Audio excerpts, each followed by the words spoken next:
Ok, no mestrado eu trabalhei com fibrocimentos produzidos por extrusão, utilizando como reforço fibra termomecânica de eucalipto no lugar do amianto ou das fibras sintéticas com a celulose nos países ou estados que são proibidos o amianto. Ela é uma fibra com custo de produção mais barato, vamos dizer assim.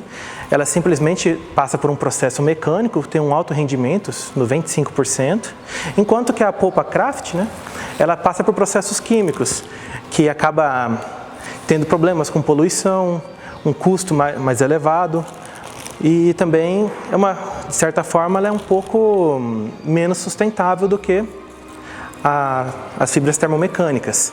Sem contar que a celulose já é amplamente utilizada na produção de papel, um produto de alto valor agregado em comparação com as fibras de eucalipto, processo termomecânico. E aí o fibrocimento, ele é utilizado em telhas onduladas, placas planas, revestimentos, pisos, forros. Aqui eu trouxe alguns exemplos, uma placa plana, que também é produzido as telhas onduladas pelo esse mesmo processo, que é o Hascheck, que é o processo convencional. A minha pesquisa, então, visou o reforço com a fibra celulósica e eu comparei com os compostos produzidos com polpa celulósica branqueada. E a gente teve resultados bastante potenciais. Vamos dizer assim que com 3% de fibra termomecânica de eucalipto, você consegue resultados muito comparável com a polpa celulósica. Perde um pouquinho apenas em tenacidade, ou seja, você conseguiria utilizar no lugar da polpa celulósica, barateando o custo de produção. A produção dos fibrocimentos utilizou o processo de extrusão, que é um processo já bastante difundido na produção de cerâmicos, mas na produção de tijolos, telhas de barro, vão ser aqueles tijolos 6 furos. A produção de fibrocimentos ainda é um processo bastante novo. E claro, ele tem algumas vantagens. Por exemplo, menor consumo de água, a quantidade de água utilizada é cerca de 30% a 40% da massa do cimento, o processo convencional é cerca de 60% a 80%, ou seja, você tem uma diminuição de custo.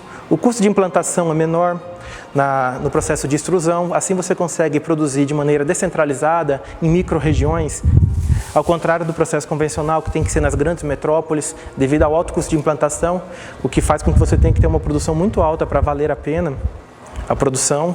Aí o processo de extrusão vai mostrando através das pesquisas que ele tem um potencial muito grande. Você consegue produzir com vários tipos de materiais residuais, vamos dizer assim, os fibrocimentos, as telhas onduladas, por exemplo, de maneira descentralizada. E o que isso acarreta? Você conseguiria em pequenos polos, que nem um produtor de banana consegue produzir através do caule da bananeira, ele conseguiria com uma extrusão fazer uma microempresa de produção de telhas onduladas. Aí uma pessoa que mexe com sisal, você conseguiria agregar valor aos resíduos de cada região do Brasil.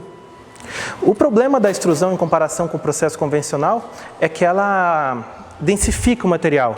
Aqui é um material extrudado e aqui é um material produzido através de sobreposição de lâminas, processo Hascheck. E o material é muito mais denso.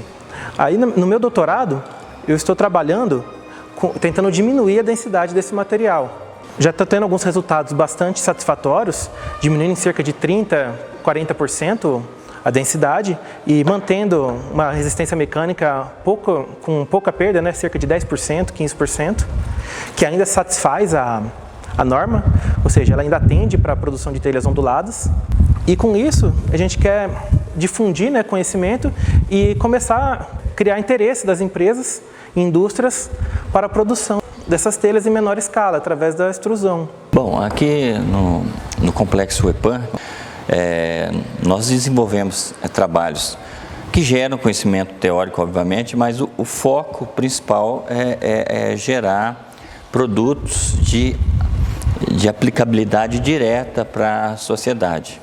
Então, no caso específico da pesquisa do Danilo, com o banimento do amianto, então os materiais à base de fibrocimento, agora ele vai ser muito usado, porque não vamos ter mais produtos à base de amianto.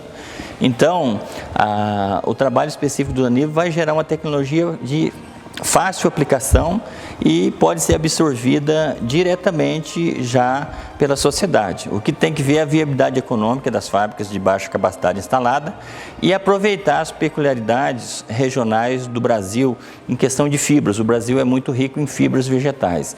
Então, nós pensamos que seja viável para regiões aproveitando as fibras específicas, né, de cada região e cada um produz esse produto lá.